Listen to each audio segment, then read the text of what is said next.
Ce texte s'adresse aux entreprises de plus de 1000 salariés. Nous avons fait en sorte que les revenus du travail et les allocations sociales individuelles soient versés sur un compte en banque dont la personne était titulaire ou co-titulaire, de manière à limiter, par exemple, les captations de revenus. Donc nous avons, dans le cadre de ce texte, permis d'ouvrir un droit à la formation pour des femmes qui auraient été éloignées durablement. Les entreprises devront publier sur leurs propres outils de communication de la répartition genrée, et l'entreprise qui n'aurait pas atteint le quota pourrait en effet se voir infliger une amende qui irait jusqu'à 1% de la masse salariale. Pour émanciper les femmes, il faut également émanciper les hommes. Je dis cela parce que je crois que nous avons besoin d'équilibre dans notre société et nous avons besoin d'équilibre dans notre économie. Nous publions tous les ans une étude qui compare la structure des boards, en particulier entre hommes et femmes, dans les plus grands pays mondiaux, étude qui est à votre disposition, bien entendu. Madame la députée, en réalité, tout a été facile dans ce projet. L'organisation de l'enseignement supérieur avait tout mis en place. De nombreuses lois prévoient l'égalité hommes et femmes.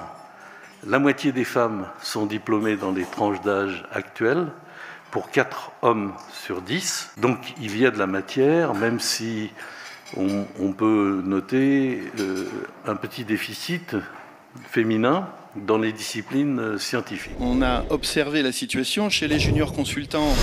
On avait une minorité de femmes, mais encore significative. Quand on montait les strates manager, principal, partner, senior partner, on arrivait à 0. Et pendant 20 ans, on a systématisé des mesures de facilitation. Par exemple, on a promu beaucoup de femmes partners au moment de leur départ en congé maternité. Et le moyen le plus efficace qu'on a utilisé pour réussir ça, ça a été finalement l'objectivation de l'assessment à chaque strate. On a complètement éliminé les phénomènes de clonage des hommes qui avaient tendance à recruter des hommes. Et comme par hasard, on est arrivé très vite. On est exactement à 50-50 dans le repérage des vrais potentiels. Dans cette longue marche vers plus de mixité, de façon plus générale, plus d'inclusion, notre travail, c'est d'attirer, évaluer et réformer la gouvernance autour des meilleurs talents, féminins ou masculins, et de façon plus générale, quel que soit leur parcours individuel. Parce qu'en fait, il y a deux catégories d'entreprises. Il y a les entreprises qui sont engagées depuis longtemps dans cette politique de mixité. Dans les secteurs de la tech, évidemment, que je connais bien, on se retrouve avec, je dirais, maximum 30% de femmes dans les effectifs. Et je cite souvent l'exemple de Angie, Elisabeth Richard est là dans la salle, où en fait, il y a plus de femmes au comité de direction, et c'est une femme qui est à la tête, que dans les effectifs des salariés. Ce qui veut dire que quand il y a une volonté politique, on arrive à des résultats. En revanche, je dirais qu'il y a aussi les entreprises qui, elles, sont à la traîne.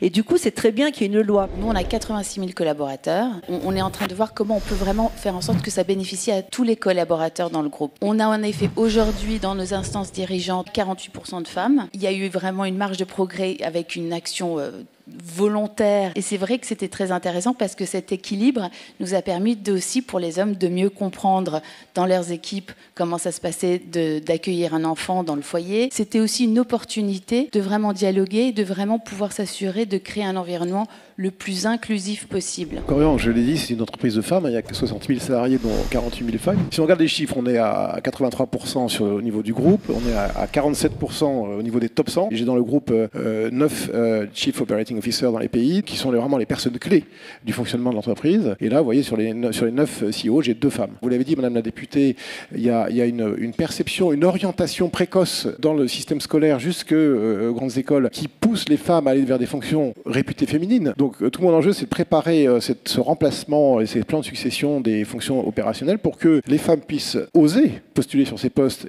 le disent et qu'on les accompagne. La France est vraiment en avance sur ces sujets. Le fait d'être une entreprise française est un vrai argument de recrutement et de marque employeur sur ces sujets, parce qu'ils savent que la France a une vraie action sur ces domaines et n'hésite pas à promouvoir des lois qui, dans leur pays, en l'occurrence aux États-Unis, sont pas encore acceptées. Mais effectivement, on se heurte au vivier. On a besoin d'ingénieurs, de profils techniques. Dans ces filières-là, on a des taux de féminisation dans les formations qui sont très bas, de l'ordre de 15%. D'où l'importance vraiment de travailler, alors non seulement je pense avec l'enseignement supérieur, mais aussi avec l'enseignement secondaire pour continuer à promouvoir l'orientation des filles. C'est qu'il faut une action conjointe, une action de la part de l'entreprise pour faciliter les choses, et puis une action de la part des talents féminins, car il est question de talent, je tiens à le dire, pour justement oser et accélérer leur envie de se développer.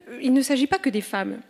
En fait, ce sujet adresse la culture de l'entreprise. C'est une formidable chance pour l'entreprise de se transformer, de se propulser vers l'avenir. On ouvre de vrais sujets. Comment est-ce qu'on peut fonctionner différemment? Comment est-ce qu'on peut penser différemment? Ça ouvre la capacité de tous à vouloir être différents, agir différemment et même gouverner différemment.